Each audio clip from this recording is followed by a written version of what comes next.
Obeisances to Srila Prabhupada. Nama Om Vishnu Padaya Krishna Prasthaya Bhutale Srimate Bhaktivedanta Swami Namane Namaste Saraswati Deve Kauravani Bracharane Nirvishesha Shunyavadi Paskadya De Siddharane. Welcome. Today I'm going to read from the Bhagavad Gita as it is, Chapter 5, Karma Yoga, Action, Krishna Consciousness, text number 21.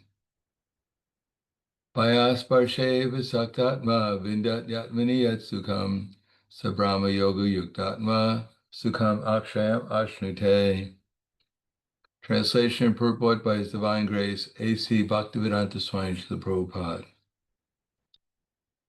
Such a liberated person is not attracted to material sense pleasure, but is always entranced, enjoying the pleasure from within. In this way, the self-realized person enjoys unlimited happiness, for he concentrates on the Supreme. Srila Prabhupada's purport: Sri Jamunacharya, a great devotee in Krishna consciousness, said, Idavadi mamacheta Krishna Vidara Vinde, Nava Navarasa Daman Yudyatam Rantimasit, Tadavadi Vatanari Sangame Smarimane, Bhavati Mukha Vikara Shustu Yustivanam Cha. Since I've been engaged in the transit loving service of Krishna, realizing ever new pleasure in him, whenever I think of sex pleasure, I spit at the thought, and my lips curl with distaste. Person in Brahma Yoga or Krishna consciousness is so absorbed in the loving service of the Lord that he loses his taste for material sense pleasure altogether. The highest pleasure in terms of matter is sex pleasure. The whole world is moving under its spell, and a materialist cannot work at all without this motivation. But a person engaged in Krishna consciousness can work with greater vigor without sex pleasure, which he avoids. That is a test in spiritual realization. Spiritual realization and sex pleasure go ill together. Krishna conscious person is not attracted to any kind of sense pleasure due to his being a liberated soul. So the text again. Payasparsheva Saktatman Vindadyatmini Yatsukam Sabrahma Yoga Yuktatma Sukhamakshim Ashnute. Such a person, a liberated person, is not attracted to material sense pleasure, but is always entranced, enjoying the pleasure within. In this way, the self-realized person enjoys unlimited happiness, for he concentrates on the Supreme. Om Agyanatamanandasya Gyananjana Salakaya Chaksuru Militam Yena Tasmai Shri Guruve Namaha. The Bhagavad Gita verses cannot be understood by themselves. They have to be understood in the sequence in which Krishna is speaking them. Since Krishna has been speaking the Bhagavad Gita since time immemorial, which is a long time, billions of lifetimes of Lord Brahma, then he's quite good at it. Especially since he knows past, present, future. He knows exactly what he's saying and when to say it. This particular chapter begins with Arjuna asking a question that he refers to or asks many times. Namely, which is better, the renunciation of work or work in devotion? Renunciation of work means to go through the process of giving up materialistic activities, which generally means regulated activities in karma yoga under the varna and ashram system, and then having the peace of mind so that one can sit down and read the scriptures, the Vedic literature, and understand how the material world works and what is the process of getting free from material conceptions of life. known as Jnana Yoga. And when one becomes advanced in Jnana Yoga, then one takes up the process of Astanga Yoga, which will be explained by Krishna in the next chapter, Sankhya Yoga. In that particular yoga, the perfection is that one has such a clear and stable mind that one can visualize the super soul within one's heart, and therefore experience, as Krishna says in the second chapter, a higher pleasure. Because seeing Krishna personally, as someone like Dhruva Maharaj did, when going through the austerities, Lord Vishnu appeared before him with his four arms as Prishni Garbha. Dhruva Maharaj was overwhelmed with transcendental ecstasy and pleasure. And therefore, he was able to give up the idea that he wanted a kingdom greater than that of his great-grandfather, Lord Brahma, which Krishna gave him anyway. He gave him the Dhruva Loka, known as the pole star, to reign over. But at that particular time, due to the higher happiness of being in association with Lord Vishnu, Dhruva Maharaj had no desire to get such a kingdom, but Krishna gave it to him anyhow, because that was his previous desire. Therefore, one can go through the indirect process and ultimately wind up or end up in taking up the process of bhakti yoga or devotional service. But we have to understand that devotional service has two aspects, or more than two aspects. As previous verses, Krishna had explained that, for instance, in the 5th verse of this chapter, Krishna had mentioned that sannyasastu mahabaho dukam aptum yogataha yoga yukta vimuda yoga yukta adhigachati.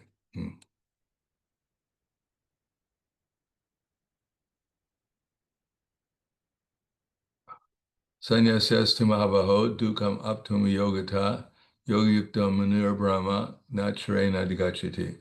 Merely renouncing all activities, yet not engaging in the devotional service to the Lord, cannot make one happy. But a thoughtful person engaged in devotional service can achieve the supreme without delay. This is the problem with the indirect process. And at any time, when one is going through the process, one may give up the process due to the agitated mind. In other words, unless our intelligence is sufficiently developed that we're convinced that there is nothing better to do, there's no higher taste, there's no activity, there's no perception or understanding higher than Krishna consciousness, then one may be attracted to sense pleasure. Even as we know, Vishvamrita Muni, a great yogi, was able to, in Satyuga, meditate in trance upon Krishna for 60,000 years. I guess he wasn't meditating on Krishna, he was meditating on Brahman effulgence of Krishna.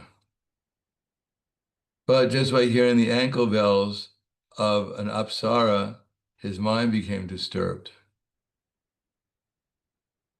After all, thinking of Brahman for 60,000 years probably doesn't become any more interesting at the end of 60,000 years than it was at the beginning.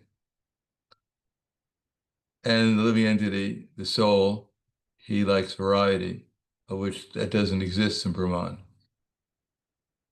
Therefore, he opened his eyes, of course, just to take a peek, and that was the end of his meditation.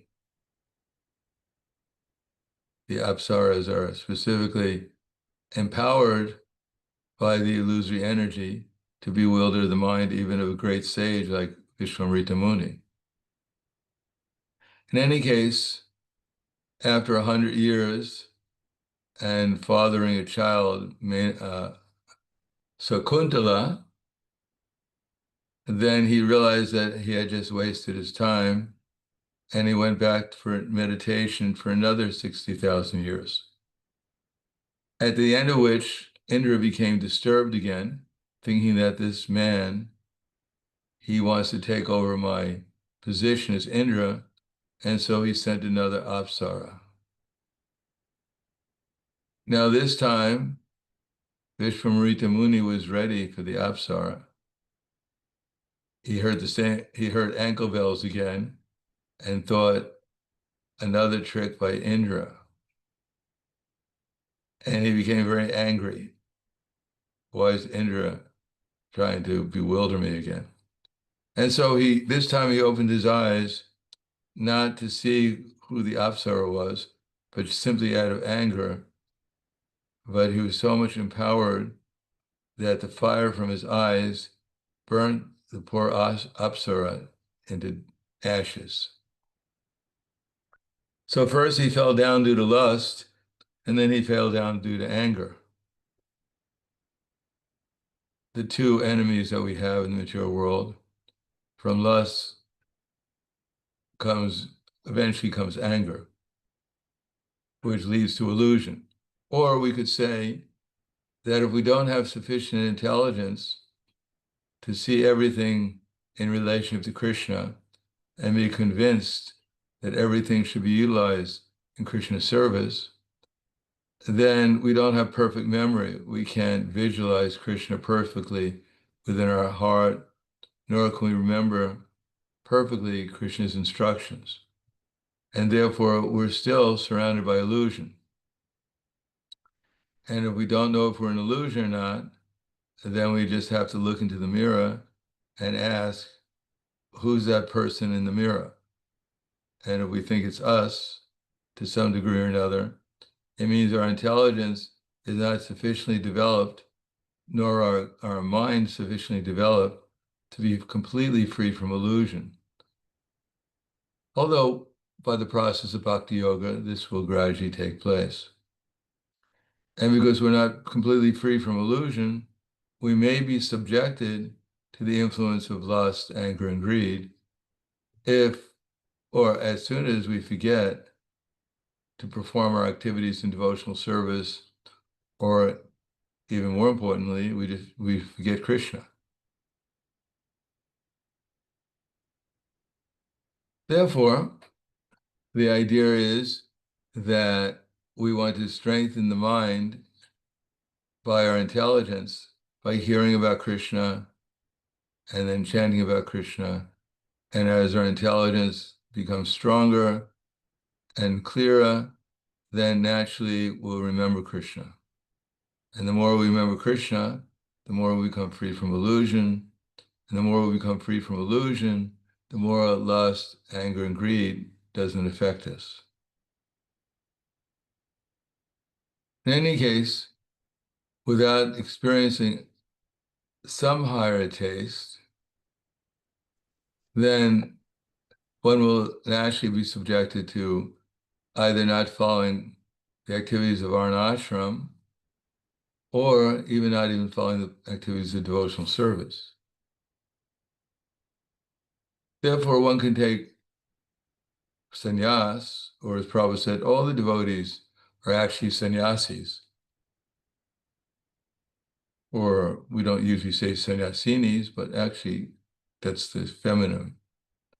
Because if they, as much as they engage their senses, mind, and words or intelligence in Krishna's service, to that extent they become free from their attachments to the material conceptions of life. So therefore, sannyasyastu mahabhaho dukam aptamo yogataha yoga yukta muni brahma natchare nandigachati. If we simply give up our attachment to the results of our work, and we give up our material conceptions of life, but we don't actually think about Krishna and feel Krishna's presence, because that's part of the process. That we're not only trying to think about Krishna, but with a clear mind, when we become more advanced, then we'll actually remember Krishna. Remembering Krishna doesn't mean that necessarily we'll see his eternal form like Dhruva Maharaj saw, but all the deities in our temples, all the pictures of Krishna, even the descriptions of Krishna, they're all non-different from Krishna. And if we visualize them within our heart through the activities of devotional service, then the result is that gradually our minds will become sensitive enough to actually feel Krishna's presence and his devotees' presence. And especially their exchanges of love with one another will give us transcendental happiness and bliss, and also eventually invoke within our own selves feelings of love for Krishna according to our particular relationship with him. But that's at the stages, more advanced stages, although that experience can be had at any position of devotional service. As Srila Rupa Goswami has stated to us, that there are 5 powerful processes of devotional service, namely chanting the holy name, hearing Srimad Bhagavatam, Bhagavad Gita, worshiping the deities, serving the devotees, and trying to make our heart and the atmosphere in which we live in spiritual. Even a neophyte, that is one who's not on the transcendental platform, steadily on the transcendental platform, can experience bhava or ecstasy by concentrating one's mind on one of these 5 powerful activities and doing it enthusiastically or with care and attention. So it is not that only the most advanced devotees can experience bhava, although the most advanced devotees, they experience bhava all the time. But our advancement in devotional service depends upon our concentrating our minds and giving our love to Krishna, especially through these 5 powerful processes. Because if we get a higher taste, then gradually our taste for material enjoyment will diminish. But without that higher taste, without feeling a relationship with Krishna, without feeling more and more intimately connected to Krishna, and through Krishna to his devotees, then naturally one will have to look for happiness through material relationships. Therefore, Krishna doesn't recommend just renouncing the results of our work, especially not renouncing all activities. We have to be, especially in Kali Yuga, most of us are quite active. But we also have to add Krishna to whatever we're doing, which is called devotional service. So Srila Krishna had explained, or Prabhupada explained in his purport, our hearing about Krishna, especially in the beginning, is meant to convince us that there's nothing outside of Krishna consciousness. Although we may imagine that there's a variety of modes of nature, but all these material modes of nature, whether ignorance or passion or goodness, they're all under Krishna's control. That no one is outside of Krishna's control, for better or worse. And we ourselves should be in Krishna's control.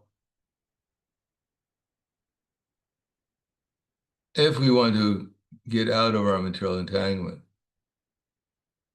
Therefore, Krishna says in the next verse, Yoga yukta vishuddhatma vijitatma jitendriya sarva bhutatma bhutatma korvan nilipyate. One who works in devotion, who is a pure soul, and controls his mind and senses, is dear to everyone, and everyone is dear to him, though always working, such a man is never entangled. So if we understand at the beginning, which is known as Sambandha, that there's nothing outside of Krishna, and that as soon as we take shelter of Krishna to some degree or another, then we're under the control of the internal energy of Krishna, Daivi Prakriti. That's why Prabhupada wanted us to have a program every morning and in the evening where we perform these 5 powerful processes. Because at least during that time, we'll be in the internal energy of Krishna, the spiritual energy. Then we have to follow, not only hear that everything belongs to Krishna, we also have to understand that everything is meant for Krishna's service, to please Krishna.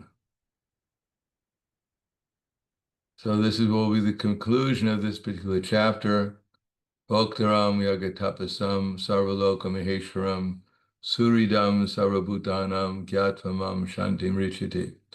That the sages who know me as the supreme proprietor of all planets and demigods, as the ultimate beneficiary and well-wisher of all living entities, as the supreme enjoyer of all sacrifices and austerities, attains peace from the pangs of material miseries. So first we have to hear and practice devotional service with the idea that everything we're doing should be very carefully done under Krishna's directions or the directions of Krishna's representatives. That we should have that feeling that this is what Krishna wants me to do. We have to have that faith that what I'm doing is what Krishna wants me to do. Now, most of us can't talk to Krishna directly, therefore Krishna has his representatives, and the representatives will tell us either we engage in these 5 powerful processes, our morning program, and then try to distribute this knowledge to others. That's called Sankirtan. Outside of that, it's questionable what an authority is going to tell us to do that's going to be authorized by Krishna and his representatives. Then even if we're doing that, even if we accept that we're living in Krishna's energies and whatever energy I have should be utilized in his service, still we have to do it with the proper mood, enthusiastically. That this is our opportunity. For instance, if we're chanting Hare Krishna, it is not a burden that the spiritual master told me to chant Hare Krishna, and therefore I feel guilty if I don't do it. We should see it as an opportunity to associate personally with Krishna and with his divine energies. As I probably gave a lecture one time, because he was in a temple and he noticed that the deities had not a very nice garland, an old crumbled up garland.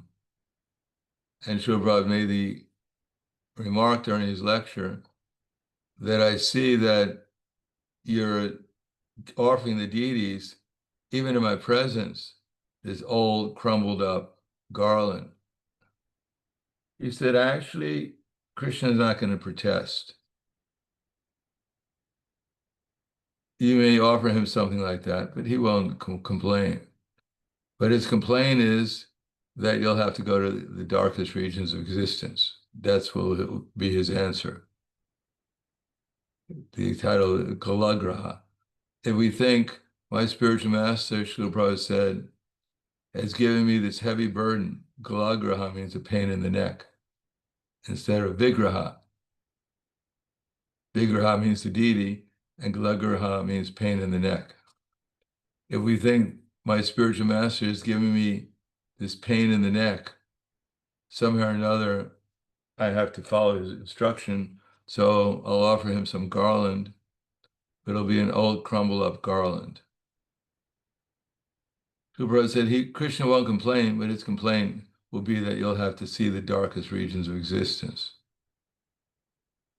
So it's not just mechanically doing something, but it's also doing it to please Krishna.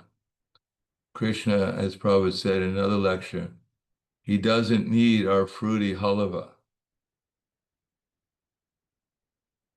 at that famous lecture where Prabhupada was installing Rukmini Dwarkanath in Los Angeles in 1972, I believe it was. And there, during the lecture, he mentioned about how the devotees, they cook halva, especially at that time for breakfast. And if they were especially, on a special day, they put some raisins in the halva to make it especially opulent. Prabhupada especially liked golden raisins for some reason. In any case, he said, yes, it is not that because you put some fruit or raisins in the halva, that Krishna is obliged to eat it. In other words, talking about offering the food to the deity shouldn't just be a mechanical activity that we're down here and you're up there, let's just eat and get it over with. It should be done with some kind of devotion, the offering.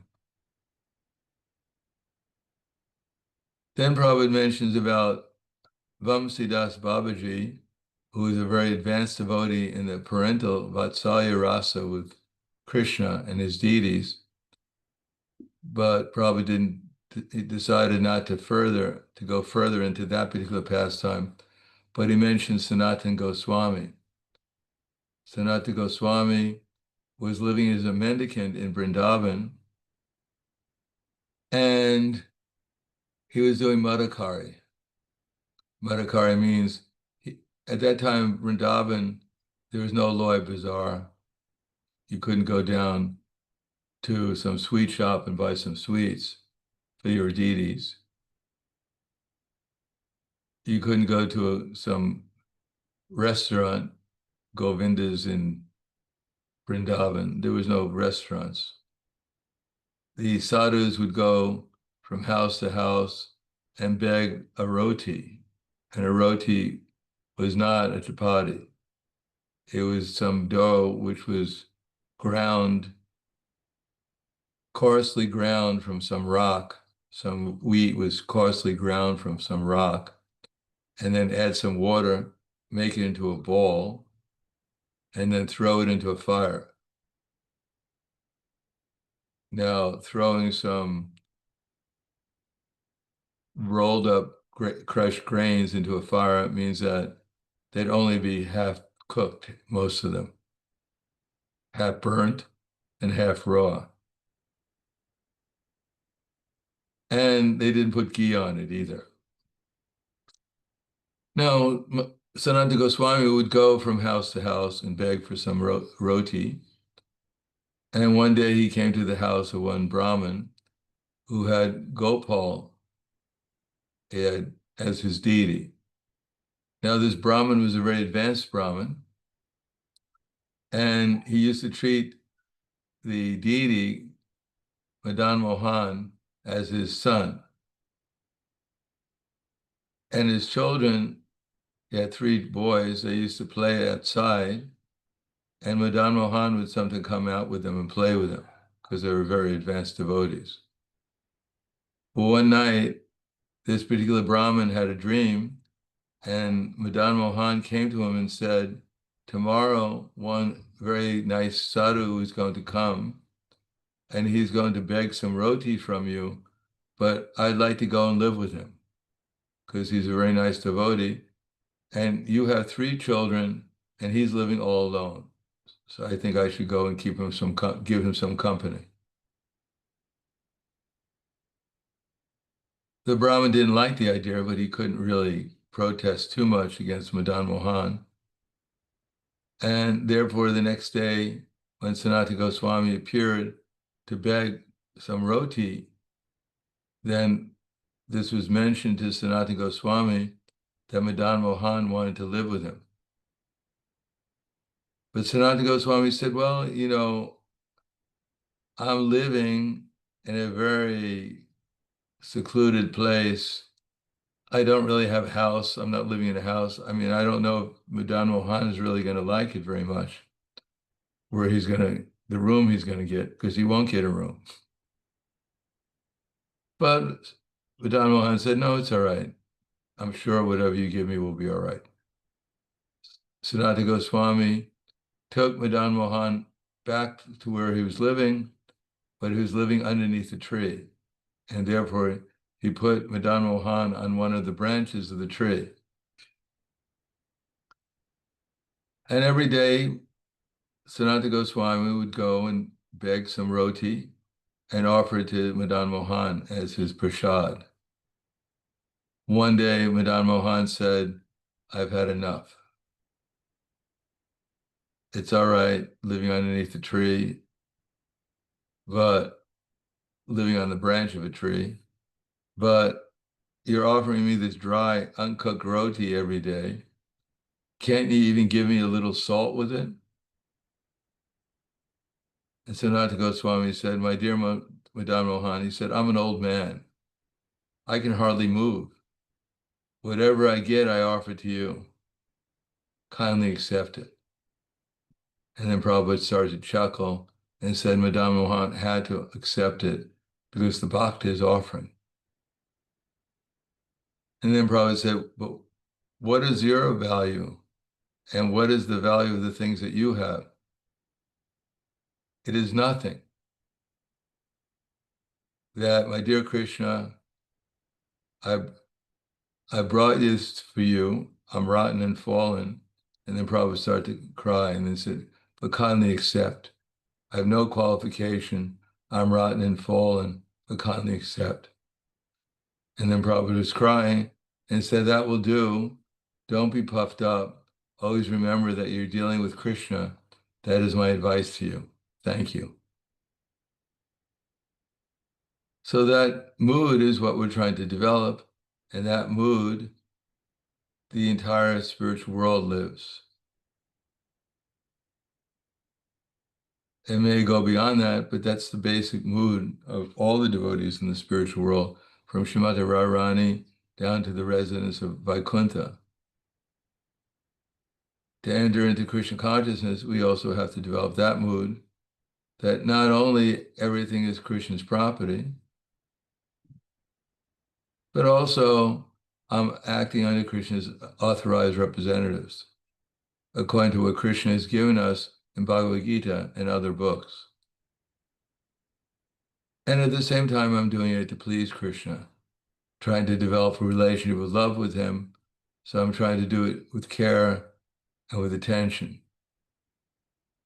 Then the result is that we'll remember Krishna. Then Krishna will appear within our memory, do our attitude, and then gradually, as we become purified, as we become more steady in doing things for Krishna according to authorized representatives, and the more our feelings develop, then the more intense our relationship with Krishna becomes, then the more transcendental pleasure we'll feel in association with Krishna and his pure devotees, remembering their names, their forms, their qualities, their pastimes. And especially when we go through the process of following Krishna's representatives, for that reason, Prabhupada established ISKCON, based simply and strictly on the fact that our activities should be based upon Krishna consciousness and devotional service. Then, as we go through we connect with someone like Srila Prabhupada, which all the authorities within ISKCON, whether it be a Diksha Guru or a Shiksha Guru or the GBC or the temple president or any authority within ISKCON, the aim is to connect ourselves with Srila Prabhupada through understanding his instructions and following his example. And through Srila Prabhupada to connect with our previous acharyas, we're connected with the six Goswamis, we're connected with the Panchatattva.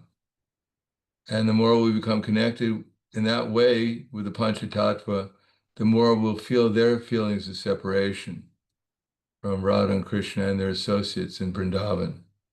And the more that way we'll enter into Vrindavan. To try to jump over that process will live in our imagination more than in Krishna consciousness. Krishna does not reveal himself unless we become a servant of his actual servants. Therefore, yoga yukta vishuddhatma vijitatma jitendriyaha. So we're trying to work in devotion and control our mind and senses means that we're following the authorized process given to us by Srila Prabhupada and our previous acharyas. Pure soul. Pure soul means one who has the intelligence to see how what Krishna wants one to do. And therefore, controlling the mind and senses means we do what Krishna tells us to do, we're Krishna's representatives. Paramatma is in our heart. It's not that we're all alone. No, if we ask Krishna, what would you like me to do? Then he'll give us the intelligence, he'll give us remembrance, he'll give us everything necessary that we can work in devotion. That way we become a well-wisher to everyone, to help them, help ourselves and help others become Krishna conscious. And therefore we won't be entangled in material concept of life. Then in the next verse, Krishna explains how such a devotee, he knows that actually his perfection of life is just being an instrument for Krishna. He doesn't take credit for what he's doing, or even for what he's saying. He knows it's all under Krishna's direction. And therefore, he's not entangled in material conceptions of life. The more he utilizes his body, mind, and words in Krishna's service, then the more he becomes free from the material conceptions of life. And therefore, our anxiety over this body, our anxiety over things in relation to the body, will gradually disappear. Not that we give up relationships, but all our relationships become spiritualized more and more.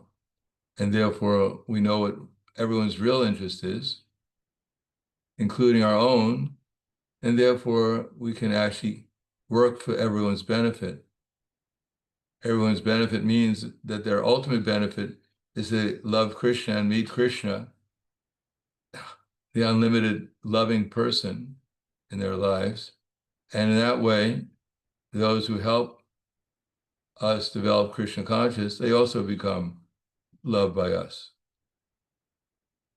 Just like when Gop Kumara came to Goloka Vrindavan, and he finally came to the Jamuna where Krishna was coming home after herding the cows, and Gop Kumar was there with the residents of Goloka Vrindavan, and they were all in ecstasy waiting for Krishna to come. And then Krishna turned to Sudama and said, while they were coming back with the cows, and said, there is Swarup, referring to Gop Kumara, the best of your family. And then Krishna ran towards Gop Kumara, Swarup, and embraced him in ecstasy. And Krishna fell down on the ground.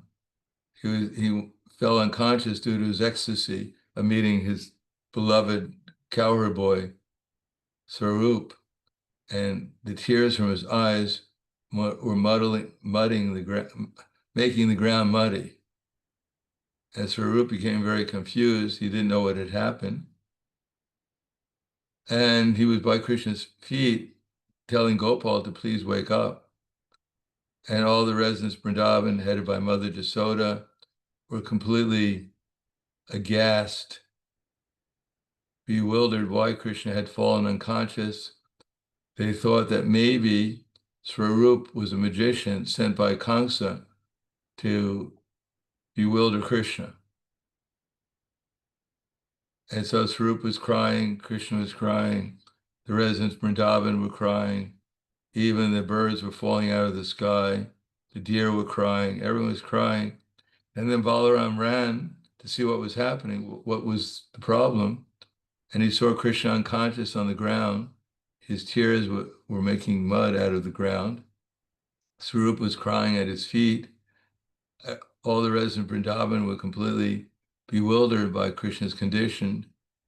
And then Balaram understood what was happening, and he took Swarup and he put Swarup's hands around Krishna's neck and lifted him up and then Swarup said, "Wake up, Gopal, wake up." And then Gopal woke up and looked at Swarup and then kissed Swarup on the cheek and asked Swarup how he was, about his welfare.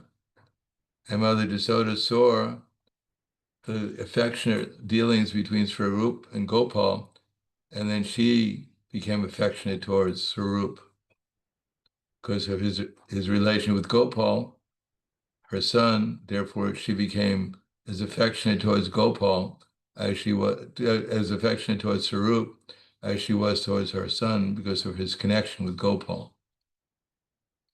So our love for all the devotees will develop as we see their connection with Krishna. Will naturally develop. Outside of that relationship, as we can see in the present society, the more they're devoid of God consciousness, the more they simply become interested in exploiting others rather than actually serving them. Real service is to the soul. And when we develop a relation with Krishna, from ourselves to Krishna, then naturally we'll develop a relation with all the other souls and their relation with Krishna.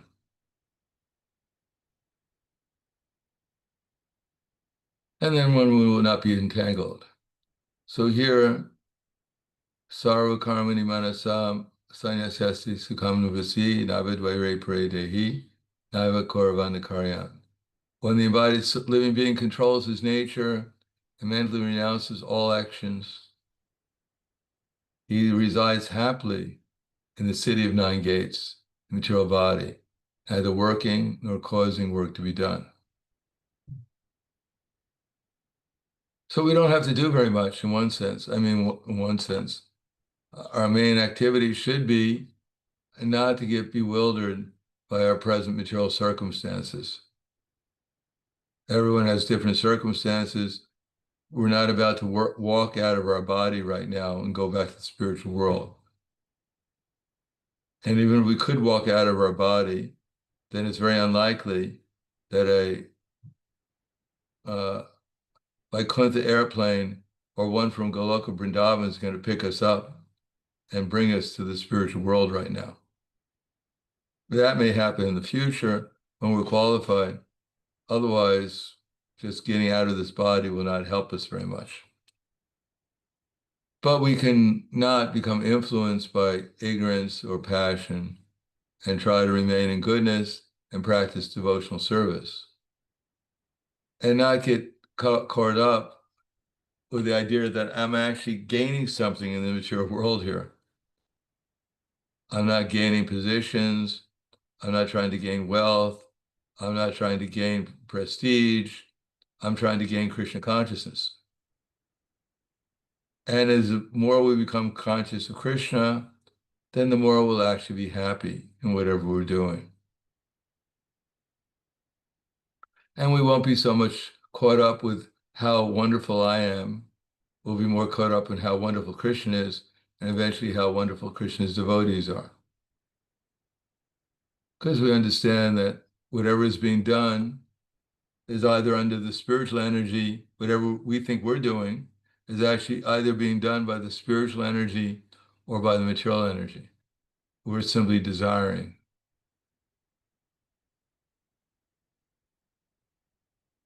Then we won't blame Krishna for what we're desiring or the results of our desires. We'll understand that if we desire correctly, then we advance in Krishna consciousness, and if we don't desire correctly, then we wind up in some materialistic activity. And the more Krishna appears within our heart by devotional service, then the more our ignorance will go away. And ultimately, even to realize that we're not this body, even to make advancement in that direction, will free us from so much anxiety. Because our real anxiety is that we think we're going to die, that at the end of this body is the end of the story. But it's not the end of the story. There is no end of the story. The real story is when we meet Krishna, and then the real story begins. Or our story has begun once we start practicing Krishna consciousness. That's the real story. Everything else is just, well, we could say it's a nightmare, many different varieties of nightmares.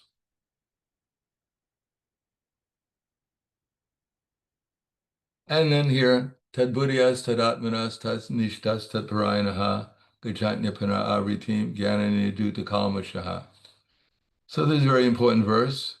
One's intelligence, mind, faith, and refuge are all fixed in the Supreme. Then one becomes fully cleansed of misgivings through complete knowledge, thus proceeds straight on the path of liberation. So this, how do we put our intelligence? We hear about Krishna. We hear about Krishna. We try to understand what we're hearing, what it actually means in our life, so that eventually we can see it with our mind. It makes sense to us. If we hear something, we don't hear it, we don't listen to it, doesn't make any sense. It doesn't affect our mind. If we hear something and we realize it, then our mind becomes joyful. We've understood something. But just having something in our mind and remembering it is not sufficient. We have to practice it, what we've heard. And we practice it if we become more conscious of Krishna, if we get some of Krishna's mercy, in spite of the fact good times or bad times, somehow or another remain fixed in our sadhana, in our service, and we see Krishna's reciprocation, then our faith in Krishna will develop. And when our faith in Krishna develops, then we'll realize that there is no shelter except for Krishna consciousness. There are many promises of shelter that we may be trying to take, but the ultimate shelter is when we're fixed in Krishna consciousness, so that even at the time of death, leaving this body, that we remain fixed in Krishna consciousness and not take some other shelter. Then we come to this, then we'll see everyone as Krishna's beloved servant, the Krishna's company, all living entities. We have nothing to gain from anyone. We have nothing to lose from anyone. We simply have to the best of our ability, serve them through the instructions coming from Paramatma and through Guru, Sadhana, Shastra. And then everyone will be seen as our dear friend, helping us advance in Krishna consciousness. Then our minds will become equal and we won't be attached, as it says, attaining something pleasant or laments upon attaining something unpleasant, who's self-intelligent, who's unbewildered, and who knows the science of God is already situated in transcendence. Then we can very happily and peacefully meditate on Krishna and feel his happiness, which is unlimited, and feel the happiness of all his devotees, which is also unlimited. And we can participate in helping everyone, serving Krishna, serving his devotees, to increase that unlimited happiness, to make it even more unlimited. And that will be the perfection of our life. So I'll stop there. Thank you. Any questions or comments?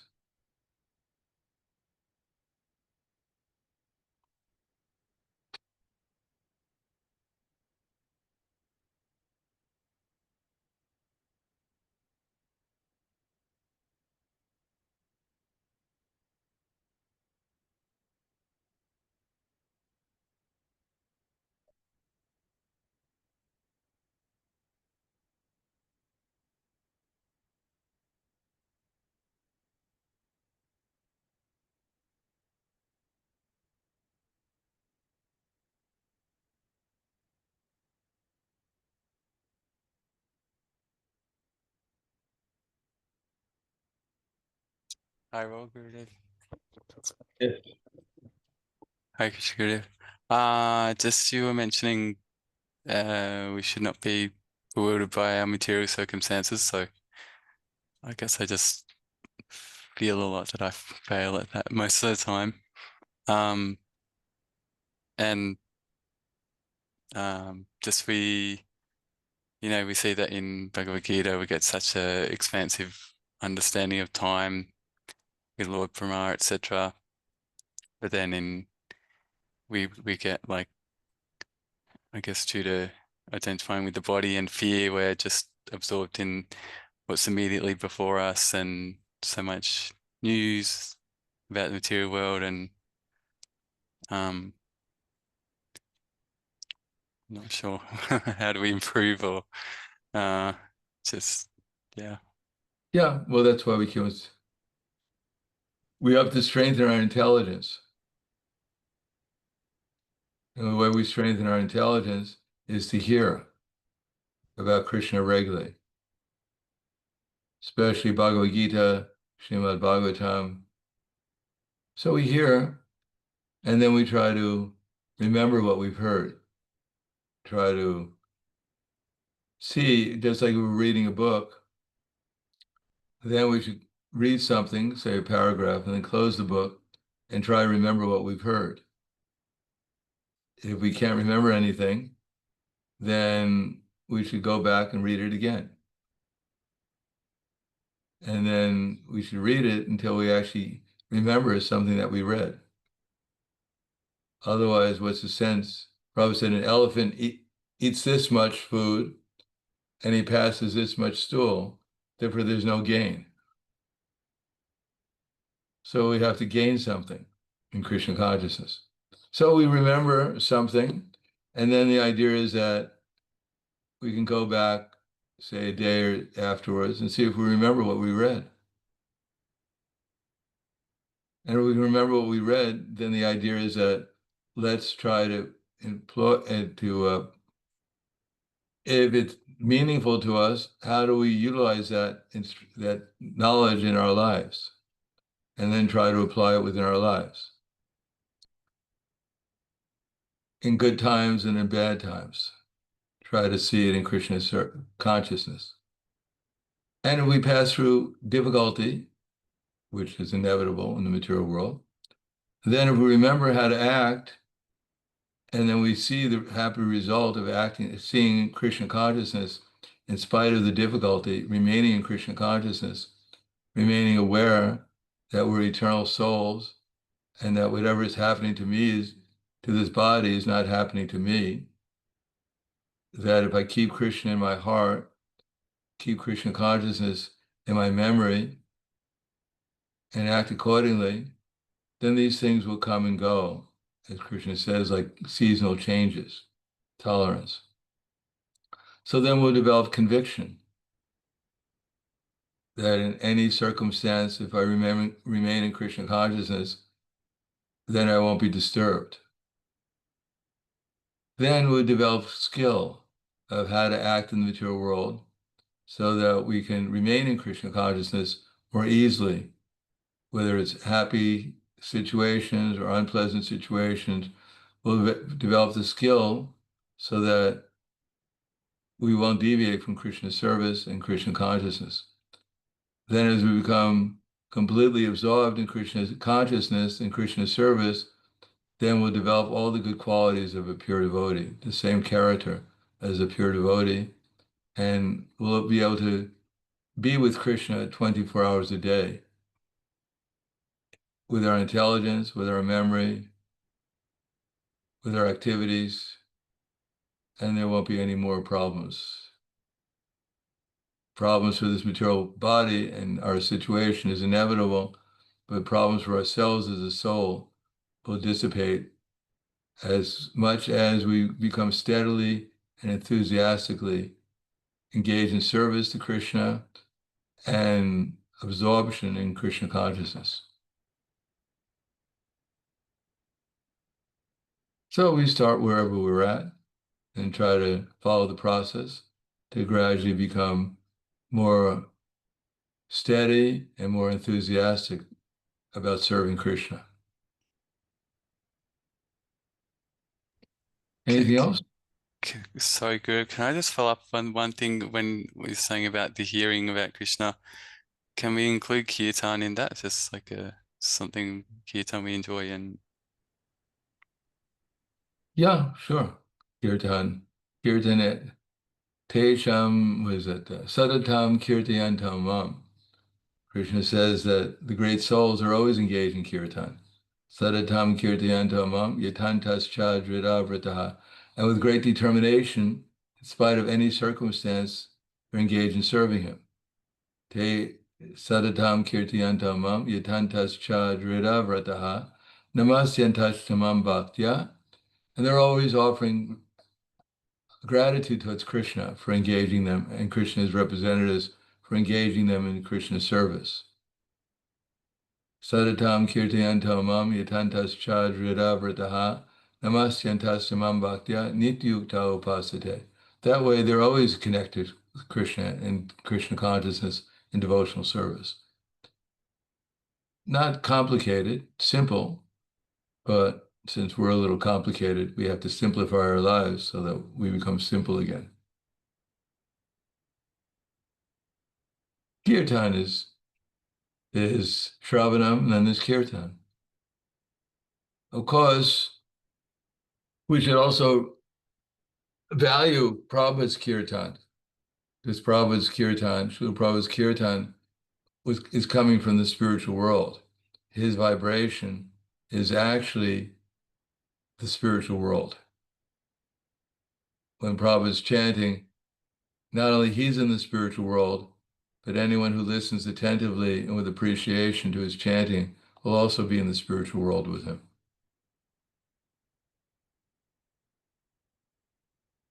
Kirtan shouldn't just be a musical show, it should be a devotional activity. All right. Thank you very much. Grantaraj Srimad Bhagavad Gita ki jai. Srila Prabhupada ki jai. Gaur Jai. Premanande Hari Bol. Hari Bol. Thank you, Guru Maharaj. Hare Krishna. Hare Krishna. Hare Krishna, Guru Maharaj.